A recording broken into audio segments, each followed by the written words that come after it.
Okay, welcome back, my cheesy minions. And yeah, so last time we did the NGDL, the NGDL2, I did a power rankings video, you guys might recall. Just me ranting for about a half hour, much like this one will probably end up being. But we're back with the NGDL3 now, starting soon. This is a little bit smaller of a league. Only 16 teams as opposed to 20. Instead of 16 weeks, we're shortening it down to 12. I just thought that, 16 was a little bit too long, and 20 teams was a little bit too much to manage. Aside from that, there isn't a whole lot of other changes that's going to be going on. There's a few other things. I think Ubers are a little more expensive, and that's really actually the most notable thing, honestly, as far as rule changes. So they're going to be a little bit similar to the NGDL2. We have, of course, the draft round and the bidding round as round one of the draft. And yeah, that always that made some things interesting last time. Maybe the things a little bit interesting this time too. And I guess I will lead with my own draft, the Miami Dolphiones first. So here it is, the Season 3 Miami Dolphiones. Now, like last time, I'm not going to be ranking my own team. I ended up in the blue division again, which is funny because it's completely random. But I am in the blue division again. And I'll go into the blue division after this. But I'll probably rank them 3-1. I actually feel like I have a very strong draft, though. I went a little bit different. Last time I obviously went for the Uber. I went for the Mega Blaziken. Eventually, I transacted it for Arceus later in the season. This time, I decide maybe to go with a little bit more of a bulky draft. I go right off the bat for Heatran, who I've come to respect as a really, really strong draft league Pokemon due to its great resistances. And its great utility. And you know what? It hits hard, too. The bulky fire type is really hard to get. Not to mention it's a steel type. So that does give it a weakness to ground, but I can mitigate that fact. It's a really, really good, bulky and even a hard hitter that I can build around. He has Stealth Rock access. He's good with Z moves, especially with the Gracium Z, so I can use that. And in round 2, I was surprised that Tapu Lele did not go in the bidding round. Instead, it actually lasted to my pick in the second round, which is weird because I was picking at the bottom half of the second round at that point. And this thing was available, and I couldn't pass it up. I was between this and Tapu Bulu, who was also available, but I just used Tapu Bulu in the PGBL, so I wanted to try to go with something different. Plus, I figured, Tapu Bulu would pair nicely with Heatran as well, especially just the grassy terrain would obviously reduce the damage of super effective Earthquake, as well as that. But Tapu Lele gives me that Steel and then Fairy, so a nice, really defensive core. Obviously, it gives me the Psychic Terrain, which I'm hoping to also abuse. And it just hits really hard, obviously, with Psychic-type moves. And I was actually pretty shocked that Captain Beanard didn't take it. I just thought I was going to get stuck with Tapu Bulu, which I would have been happy with. But, Beanard, you're going to see, actually went with Mega Alakazam first, so I was thinking, oh, he's going to take that for sure. But he didn't, so that's pretty nice. I get a really, really nice Steel Fairy Core, and I decide just to complete the Steel Fairy Dragon Core with my next pick, Como-O, for $20.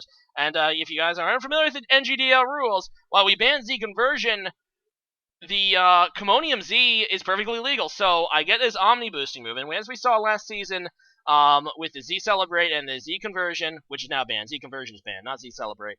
Omni Boosting moves can be really, really powerful. I don't think they're powerful enough to ban except for Z Conversion, because Z Conversion's effect with adaptability and then Porygon Z's case and the type change made it a little bit too good. But I really always did like Como-O's Z move, even though I have it for a UU price, because of the NGDL rules, we don't go, basically it's the OU rule set, so the Commonium Z is legal. And aside from that, it's actually a pretty bulky dragon, and between the Heatran, the Tapu Lele, and the Como-O, I feel like I can take most hits for most attacking types, because the Steel Fairy Dragon Core is just excellent, especially in draft leagues. So it did cost me a lot of money, though. With a $135 cap, I invest $90 in my first 3 picks, so they're going to have to carry the team. So one thing I did want to do is dip into the PU tier early with my next pick, which is Smeargle. And I feel like in the last 2 NGDLs, the PU pool kind of dried up really quick, and I ended up getting Pokemon that were kind of like my 3rd and 4th choices. This year, I decided to go ahead and grab Smeargle, and the reason I do that is because you're going to see in a minute that Sticky Web users flew off the board, incredibly fast. So Smeargle was like the last, one of the last ones left. It also gives me another Stealth Rocker, and obviously the utility. The stats aren't great, but it's the utility that you're going to want to use with Smeargle. Think of the Uxie last season, except it doesn't have the bulk. But, there's ways to mitigate around that. I mean, it's obviously going to be used as a lead. It can do a variety of things. I mean, it's a Smeargle, so that's basically what it's going to be doing in the role of my team. It's going to set up things that I need set up, and it's not going to probably come every week, but it's definitely going to be a big contributor. I go ahead and grab Decidueye with my next pick. And you're going to see in the blue division, there's a pretty good reasoning behind Decidueye, but it's a pretty bulky Pokemon. It has some resistances I really needed, and that's pretty much all I'm going to say. But it has some utility with Defog. Like I said, I think it's just a really, really nice Pokemon. And with my next pick, I went for Mega Beedrill. And the reason is, I really, really, really, really, and one of the biggest regrets of my early first half of the draft is I got the Psychic Terrain, but I didn't really pick any really fast Pokemon to take advantage of the fact that you can't use Priority Moves in the Psychic Terrain. But Mega Beedrill kind of mitigates that fact. It's one of the hardest hitting Pokemon with adaptability in the game, and it's typing I can use, and it gives me a really, really powerful, hard hitting Pokemon to abuse in the Psychic Terrain. So I'm really glad to get Mega Beedrill. Vaporeon was a beautiful pick by me. My next pick, I couldn't believe Vaporeon were still on the board. It is a value pick at $5 for a bulky water. It has good utility because it can obviously be it can be a healing, it can be a cleric. It's a bulky water. It's just excellent value. I also wanted a fighting type, so I picked up Passimian with the NU pick. I really wanted Primate, but that went earlier. So once again, the PU pool drying up, but Passimian is a really good Pokemon to get. It's obviously, I think, 130 base attack, so it's one of the hardest hitting fighting types, definitely the hardest hitting fighting type left. And with my last two picks, I went Type Null, which I'm actually was pleasantly pleased was still there. I wanted another bulky Pokemon, and with Eviolite, Type Null is one of the bulkiest Pokemon in the game. It really can be. The only problem with Type Null is it's kind of limited moveset, but for $1, it's a bargain at this point in the draft. And my last pick, I went Masquerain. And I wanted an Intimidator, and I kind of wanted another Pokemon that could potentially use Sticky Webs. And Masquerain kind of, hit both of those boxes. I don't know how much I'm going to use it, but I kind of like Masquerain. I always kind of did. So I'm going to try to fit it, I'm going to try to give it a role, in this team. Now, I ended up having, I believe, $2 left after my draft, so I do have a little bit of room to maneuver during the season with transactions without having downgrades, so something to keep in mind. I'll be trying to mention each team and each team's cap space after the draft because that does give the team a little bit better position to maneuver with transactions. So that's the Miami Dolphiones. Let me know if you like the draft. I think it's pretty good. It doesn't have quite the strong synergy I usually try to go for, but I feel like I have a really, really, really, really strong core. And I'm pretty excited to use it. In fact, it's a little bit different than what I'm used to using.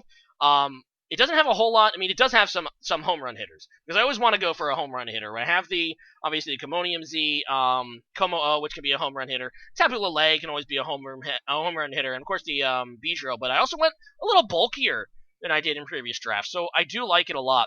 And let me get into that blue division because I did obviously kind of go into part of the reason why I drafted some of this stuff. Now, once again, I'm going to be showing these worst to first, at least in my opinion. And once again, I cannot stress this enough. This was even harder than the last season doing these. Everybody's draft was actually really good. It was a fantastic year. Everyone did a great job. And that's my disclaimer. I hate all your drafts equally. No, I'm just kidding. No, they are really, really, really, really well done this year. This season, I should say. And everyone did really well, so please don't take this personally. Also, I'm also going to note, I'm ranking these rosters by their drafts, not necessarily how good I think the players are. I'm going to leave that out of it, because, obviously, different skill levels in some cases, but I'm going to be ranking these on draft alone. And here we go. Here's the team that I think might be the weakest in my own blue division. And I might get some flack for this, but I'm going to have to go with Joey Fontaine's Montreal Tryhard Landorus, which, again, he picks a very interesting team name. But this is actually not a bad draft on paper. I mean, they're all, like I said, really, really strong. He has the Tapu Koko. In fact, one of the things you're going to notice about the blue division is 3 of the 4 teams have Tapus in it. So we're like the division of Tapus. Only one guy decided not to go with the Tapu, and he's a jerk for not doing it, because we could have had a completely Tapu division, but, oh well. He always has to be an oddball out. But, he has the Tapu Koko. He did bring, the Alolan Raichu, which you can use regular Raichu too, but why would you? To pair up with it. So that's really nice synergy. In the bidding round, he overbid a little bit on his Mamoswine. Now, Mamoswine's a nice Pokemon. But for $30, I feel like that could have, that's $5 extra than it should be worth. I feel like he could potentially do other things, but it's actually a really nice Pokemon, especially against my team, because it actually provides a switch-in problem for a lot of my team, a lot of my draft. So, in his division is pretty good. I think the value's not quite there, though. The other thing about this draft is he took 2 Bulky Waters. Now, Quagsire was an excellent value pick. But then he follows up with $20 on Melodic. I'm not a huge fan on 2 Bulky Waters, especially when you're spending $20 on one. Yeah, I mean, it's not really a bad draft at all. He has a Mega Skeptile for some Blaze and Speed. He has the Slurpoof, which obviously has home run hitting potential. Not to mention, potential with Sticky Webs. You get Sticky Webs now. But ultimately, it doesn't have quite the flair of some of the other teams that are in my division. I think it's a good draft. I think it has some weaknesses that Joey is a good enough player that he will might be able to overcome. And like I said, I'm not gonna, and like I said last year, I'm not gonna go through every Pokemon in each draft, but I'm just gonna give you my overall thoughts on each one. So let's go into the second team. So this is like the middle team I see in the blue division, aside from my own team, which I'm not ranking. And here I have the Charlotte Beedrills, and this is a team coached by President Tim, and he was my assistant coach in the first 2 NGDLs, and I filled in for a player that dropped out in the NGDL2. He's a really, really strong battler. This guy was excellent to run ideas off of, so I know he's going to be really, really competitive. He has a really strong draft. Blazefalon, I believe, and Blazefalon is actually probably one thing I don't like about it. I'm not gonna, Blazefalon's a fine Pokemon. It really is. It can hit hard, but it's so reliant on his 2 stabs, which is 2 pretty good stabs in Ghost and Fire. But it's pretty limited in that fashion. It's an Ultra Beast, though, so it obviously has hit home run potential. He took the Tapu Bulu later in round 2. So there's the second Tapu. So the team that actually I think is first in the blue division, aside from my team, is the one that did not take the Tapu. So Tapu Finny did not get chosen by any team. So there's that. But he also got that Rabombi for Sticky Web. So yeah, like I said, Sticky Web's going really early in this draft, and not surprisingly, you can actually see a little bit of me in here, because he's helped me draft. He helped me draft a bit of my PGBL team. He was my early assistant coach with that, but then he kind of went AWOL. But anyway, but there's a lot of things that you might notice from previous Miami Dolphiones squads, especially with the Don Fan as a $10 pickup. Obviously that was on my NGDL2 squad, and he also brings the rain here with Politoed.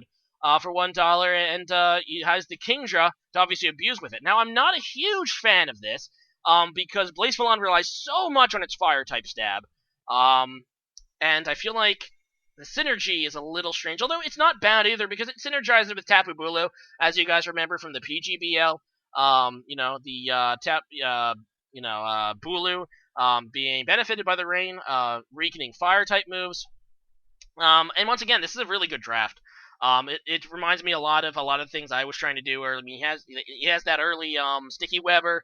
He has a Don Fan. It's a really nice draft. But just a few notes there. Let me go into the last team in the blue division, the one that I'm thinking might be the strongest aside from mine. And that's One Crash 94's Los Angeles Lucario. He came in as a replacement coach last season. This is the first time he's actually going to be able to draft his own team, and I think this was really done well by him. He has the Mew, which obviously is incredibly versatile. I like the Mega Mawile pick because it gives him an Intimidator. It's slow, but it hits really hard. And Arcanine is one of those really, really great draft Pokemon because of its versatility. It's a bargain for $10. Yeah, this is just a pretty scary draft. Overall, I really like the mix of bulk and offense. The Jolteon especially is going to be a bit hard for me to play around. It's the same thing with like Joey's electric terrain. I actually played Joey week 1, and while I did rank Joey last in the blue division, his draft actually matches up kind of scary against mine, so it's going to be a really, really, really good match, I think. So, like I said, anyone in the blue division, yeah, this blue division is pretty strong. I'm not entirely sure what to expect here. I would have liked him. The one thing about the Los Angeles Lucario, I would have liked him to like pick up like Auroras late to abuse maybe with Sandslash. I mean, he can use either Sandslash form, but if you're gonna have Sandslash, you might as well have a reliable way to set up that Hail, right?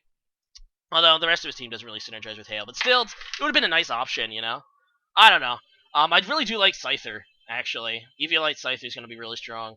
If there was like one pick on this that it's kind of quite, I mean, I don't really know what Pumpkaboo does for him. That's not Pumpkaboo. Gurgeist. Yeah, and Ambipom. Ambipom just seems a little underwhelming to me these days, especially in a draft league format. I think it's going to be a little hard to use Ambipom's normalness to his advantage in a draft format when he's like trying to build a team. It's like that's the one thing. But I think he has a really powerful core too. He has yeah, like I said, really strong defensive and offensive core. It's going to be really rough to handle. So yeah, let's actually go into the other team in my conference, the Red Division, and this is of course the Kanto Conference. And yeah, the Red Division is going. And like I said, all of these drafts are good, so don't get mad at me, please. What am I kidding? Everyone's going to be offended by like, what? You had me second? I'm first. And the people that I have last are really going to be offended. So just try not to get offended so verbally.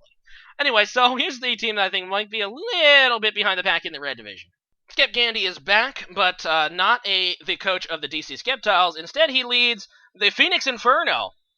And yeah, this is a team that I think is maybe a little bit one-dimensional. And it kind of starts with his, his bidding around Pokemon, his Greninja. He nominated it, and he really wanted it. It got bid up hard, but I would be negligent if I didn't, say at $46, Greninja is a little bit overcosted here. That's a huge amount of draft capital to spend on an Uber. And mind you, and I don't know if I mentioned this already, Ubers are a little more expensive this season.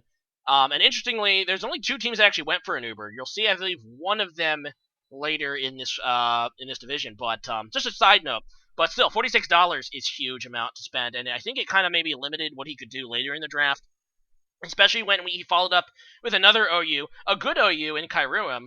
He can use any form, obviously, except for white. But Kyurem Black is probably going to be the one he's going to be using, as a go-to. It makes everything really hard. It's the only problem is it's slow and it's part ice, so it's not going to take hits that well. Metagross, I think, might be a little bit of a reach for $20 as well, especially when you already spent a huge, 81, most of your cap on your first 2 picks. He goes with a UU, and as you can see, it really kind of limited what he could do later in the draft. He picked up a few PUs I kind of like, but I think this team is going to kind of be top-heavy. I mean, it looks top-heavy on paper, and that could definitely hurt him, especially when his top-heavy Pokemon, while they can hit really hard, are kind of frail. So, I mean, I consider Kyurem Black pretty frail just because of its typing. These things don't really last long in fights. I think he's susceptible to, like, battles of attrition with this team, but I don't think it's a bad roster. The only other thing it's a little weird for me is that he picked Electivire, but there's, like, no Pokemon to, like, bait an electric move, really, on this team. Aside from maybe, Greninja is water, but, probably most of the time it's going to be using Proteans, so... And it has other weaknesses. It's kind of just a weird pick, the Electivire. Not that it's for $1, it's that bad of a value, but still. Also, I've realized I completely forgot to mention how much money people had left, but actually nobody in the Kanto Conference really has more than $5, so it's not really that relevant. But anyway, third in the Red Division, I'm going to have to put the Detroit Skyattacks, and this team is coached by Untraceable Strain, my bane, and my good buddy. It hurts me to put him down this low. Also, I like the little joke cross that's on use, on Shuckle. It's kind of an inside use joke. But anyway, no, this guy is a really, really great battler. I expect him to finish actually better than third in this division just because of a battler he is. And we were talking before the draft. I know they really wanted Zeraora to play around with it. It's incredibly blazing. It's incredibly fast. He paired up with another really fast Pokemon in Tornadus as well. And of course he has Landorus, so he has 2 of the Genies, which is cool. And he has a really bulky draft aside from that. I mean, it's really going to be hard to break his core. He is the one that got Primeape. I really wanted that Pokemon. That provides him excellent PU value right there. And this is actually a really, really bulky draft, and he has like 2 really blazing Pokemon, actually 3. So it's a nice draft. There's one problem with it. is I think it lacks a really defensive. I mean, it's a defensive draft that lacks a really strong defensive core. I mean, take a look at this draft. He doesn't have a steel Pokemon, which is like the best defensive type. He didn't get a water Pokemon to his second to last pick. He doesn't have a dragon. He doesn't have a fairy, unless I'm like missing it. No, he doesn't have a fairy. So the typing is weird, and I think it's going to make it a little difficult to make teams, but it's still a very potent team, and he's a very potent player. So let's go ahead and go into the second team in the red. And here's one of those Uber squads I was talking about. This is the Vatican City Masturbators, coached by Sausage. And he went for Naganadel, and paired it up almost immediately with Sticky Webs. Once again, Sticky Webs going quick. And that is with his Galvantula. So really like the pairing there. I think as far as Ubers go, there's a few I would have a little higher than Naganadel, but it is incredibly potent. It's everything OU minus really hard, which is the majority of most people's teams. It gets the Steel Fairy Dragon Core really well. The only problem, I mean, obviously I don't take a Fire Blast because I have Heat Ran, but Naganadel obviously makes this an incredibly potent team, and that's why I have it ranked so highly. Mega Deontay is also really nice with Magic Bounce, gives him a really strong, another strong fast Pokemon, to hopefully we will be able to outspeed things in the Sticky Webs. And yeah, I mean, aside from that, he has a very interesting draft. He has a nice combination of bulk and bite. But obviously, he's a little bit limited because of the $70 invested in Naganadel, but I think Naganadel might be worth it. We'll see how it goes later in the season. If it doesn't, he still has $1 cap, so he could potentially transact his Uber away for something else. But anyway, here's the team I think is first in this division, and that is Use's Quilava Blue Granites. And this team, that's all I'm going to say, is it's definitely threatening. He has a nice Steel there in Scizor.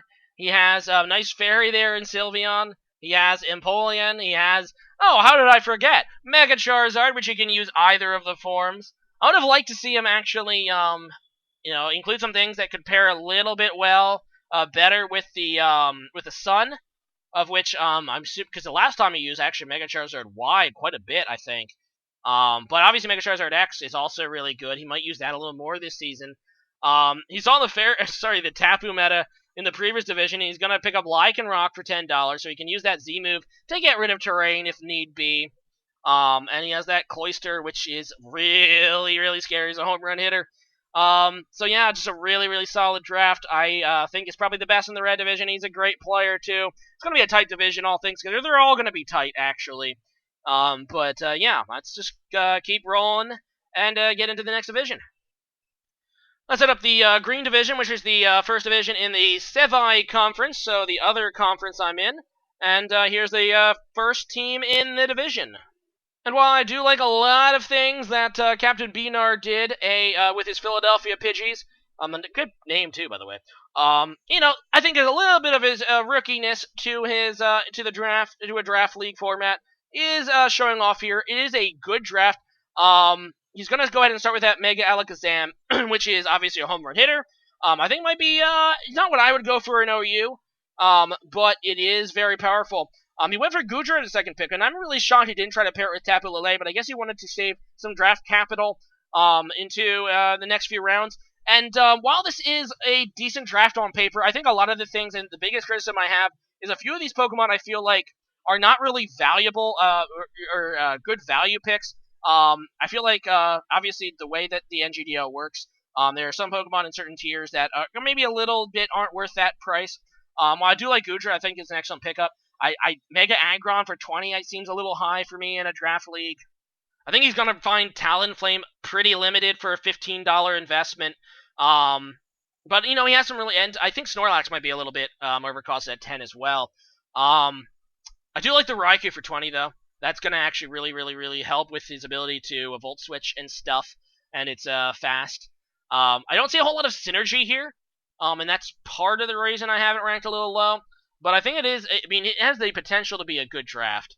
I just think it's going to be, I think, he's a rookie. This is his first draft league. He's a good battler. But this is the first draft league. I think it's going to be a little bit of, learning. A little bit of a learning curve. And yeah, I think it's a good first attempt, probably better than my first draft league in the NGDL1. But yeah, we'll see how it goes for him. Third in this here green division, I have the Aloha A-Slash, and it really hurt me to put this team third because of that last little pick there. Do you see that last Pokemon on his draft? Most of the time I've been talking about the first Pokemon first. This is the one guy who did not actually take a Pokemon. First of all, if you didn't notice, all of his Pokemon are black and white. He has a theme team. But this is the only guy that actually did not, because he got outbid and he didn't decide to match it. In fact, I believe he nominated Tapu Koko. So you might have noticed, when I went through Joey, and that's another thing about Joey's roster, by the way, that I didn't quite care for, is because he did have that overcosted Tapu Koko as well. Limiting him dollars. But no, I already talked about Joey. No, this is about Ominous Acid and his Aloha A-Slash. Yeah, so he didn't get any Pokemon in the bidding round, and which means he actually went last in round 2. So he didn't really pick it before every other team pretty much had 2 Pokemon on the board. But it was pretty obvious from the very get-go he was going to be targeting an Uber, and being that he was keeping $75, we actually have a Super Uber tier now in this, which contains Mega Mewtwo, Arceus, and Necrozma, the Duskmane form or whatever, and the Dawn form or whatever.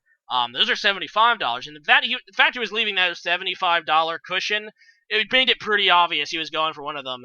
And Arceus definitely fits the bill. It was a Miami Dolphione after I transacted for it last season. Obviously trading Mega Blaziken for it. And it saved my season. It is a fantastic Pokemon. With his extreme speed and Sword Stance, which is the only set you need. Now, keep in mind, he can't change any of the forms. He is locked into the normal version of Arceus. But as we saw with last season's Dolphiones, it's enough. It is a absolute threat, and it has great bulk, 120s all around, yo. And it's really hard for me to put it this low. I mean, I think this team can straight up win the division just because of Arceus alone. But there's actually 2 other really good teams in this division, so let's go and take a look at those. But nice job, Ominous. I do love it, and I think Arceus has the potential. I mean, like I said, I think any of these teams. You might say, "Oh, I ranked it last." I think any of these teams can make the playoffs, and this is a perfect example of a team that can absolutely make the playoffs. Because whenever you have Arceus, you're going to be in it. Second in this year green division, a newcomer to the NGDL, but the champion the last 2 seasons of the PGBL, we have the Cincy Scissors, and visually is obviously one of the best battlers I've probably ever played in a draft league format. It actually was really hard for me not to rank him first in this division. And like I said, if I was probably ranking these not only on drafts, but as well as player ability, I think this guy would probably be first in the division. Because that's how fantastic visually he is as a player, and he does have a strong draft as well. As you can see, he reps strong the Dragon Fairy Steel core that I tried to replicate in my draft. He has the Mega Latios, which he got in the bidding round. It's a little overcosted, but honestly, Mega Latios is one of those Pokemon that I think is about right for $30. So not really an overpayment there. He has the Azumarill for his fairy, and he has the Steelix as his steel.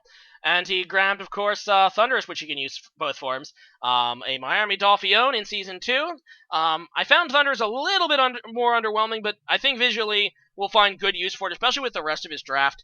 It's just actually pretty fantastic all around, and he has it's going to be a chess battle. A chess match to navigate around his team, because he brought a really good selection of types, and just the right amount of bulk and just the right amount of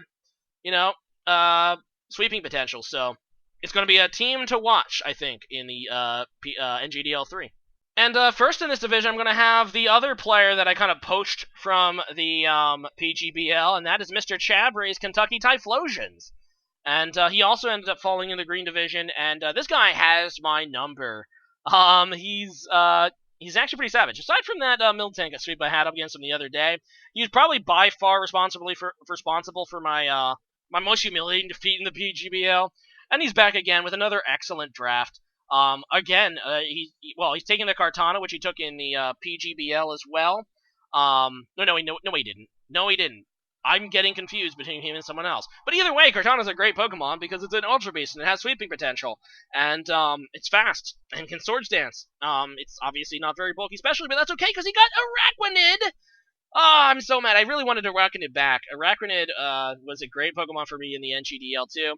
And there's another example, as you can see in the round 2 here. The Sticky Webbers flying off the board. So Araquanid goes, and yeah, so the 3 best Sticky Webbers win in the second round. He's going to go ahead and get that Mega Manectric, so just very fast and very potent. He got Incineroar, which is an excellent bulky Pokemon for $5 because its ability to obviously carry the Assault Vest with Intimidate. I tried to replicate a little bit that last season, but Incineroar does it best. And it adds to his draft. He has Haxorus for another home run hitter. You got Uxie, another NGDL2 Miami Dolphione, with its excellent utility. It was just fantastic for me in the NGDL2. I love Uxie in that league, that last season. The only Pokemon I'm not sure if I like a whole lot is Togekiss. Togekiss is a little bit of weird of a fairy. I mean, I know he wanted that fairy for typing. But it's a little bit of a weird fairy because it doesn't have really strong fairy moves, but it can hatch things a lot, so I'm sure that's what he's probably going for. But not a bad draft. He also has that Scrafty, which kind of is like a mini Incineroar. So you Incineroar and my little mini Incineroar from the NGDL3. NGDL2. Actually, it's 3 NGDL2 Dolphiones. Hey, this guy's copying my strats, yo, but I like it. Anyway, so let's go into the last division, and dear God, this is already over 30 minutes, which I believe is about how long the last one was, so this is even longer. I feel like I've been talking for literally forever at this point. But yeah, we're on the last one. Let's go ahead and chug it out here. The Yellow Division, and the team that I think might be, well, maybe the what's the word? The basement, the bottom dweller of this here division. I'm going to be honest, this is probably the tightest division of all 4. As far as how close all the teams are, I actually went through, it took me like 10 minutes to rank the 4 of these. But the Serbian Seavipers coming back from the NGDL1, and their coach, of course, being T-Dit, if defense could win, a championship alone, I think the Serbian Seavipers would have a great chance. He clearly went for a very bulky draft. It's going to be hard to get around the Serbian Seavipers. And while he does have some hitting potential with Yanmega and Machamp and Exploud, those are, aside from Yanmega, slow Pokemon. So he has a really slow draft. And speed, speed is a thing that you want in a draft league. I believe this is going to be I think it's going to have a hard time closing out game matches. He needs to win battles of attrition if he wants to win, but he doesn't have the home run hitter kind of sweep it all up, and that's the reason I put him last in this division. But T-Dit is a very good player, and it fits around his play style as a defensive player. He also has 2 steel types, which is kind of interesting. And he doesn't really have a Pokemon that can actually take an electric move aside from the Credilli. That's another thing I just noticed. Well, I guess he could use any other Rotom. He can use any Rotom form, by the way. So, I guess depending on his Rotom form, he could potentially. But, yeah, it's just, like I said, it's an interesting draft. I'll grant him that. But I'm going to have a hard time seeing, even if this team does get, I mean, it will get into battles of attrition, it's going to be hard for this team to close out games, and I think that's the reason I'm putting it last. But, like I said, this is a very close division. Here's the third team I have from this division. A player with another really bulky defensive playstyle.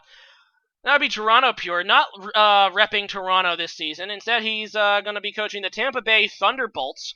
And instead of defense, he goes offense with his first pick with Zygarde, which he had to bid up a little bit to $40. And he also has that Mega Sharpedo, which is obviously a home run hitter. Espeon, which can be a really, really powerful offensive Pokemon, but he did get some bulk as well. He got the Clefable with the $35, I think a little bit overcosted. I mean, Clefable's a really strong draft Pokemon, but for $35 in this format, might be a little overcosted for its base stats, but obviously it's one of the better defensive fairies, which is why it is OU, and why it might be worth $35. Ditto got a price increase in the NGDL3, another one of the minor changes I made. I kind of got ranted about Ditto in the past. I feel like it's a lazy draft Pokemon. Like, if you're going to use it, it's going to cost $10, not a 1. And he actually took it in the second round, so proof enough that Ditto is worth that $10 price tag. He took it really early, and that'll definitely help him. If opponents have to be a little bit hesitant to set up against the Tampa Bay Thunderbolts, which actually really does help him with the Mega Sharpedo, setting that thing up, and of course his Zygarde. It can help set up the Zygarde as well for to keep opponents scared of setting up, because that's what Ditto does. It's going to punish opponents for setting up. That's what it kind of always does. So yeah, pretty good, strong draft, but a pretty tight division. Let's take a look at the second team. Skyattacks, San Diego Charabugs, and he also had to bid up his initial draft choice in Magirna. Not quite to the $50 it was in the NGDL2, but up to $40. But he's going to go ahead and pair that with the Dragon Salamence, one of his favorite Pokemon. I already knew that, but obviously it's a very powerful Pokemon. And I think it's fits that $25 price tag really, really nicely. He has the Mega Blastoise for $10, a PGBL Miami Dolphion, and just one of the better Megas, I think, for its price tag. And he pairs it with Cresselia. So this is a really nice defensive core already, and it has a ton of offense.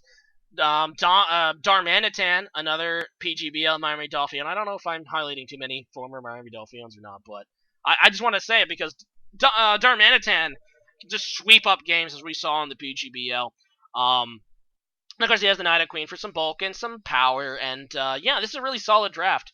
The only thing that I would probably say is I would have liked to see him pick up like a Torkoal with one of his last 3 picks, which is the only $1 drought Pokemon available in this league.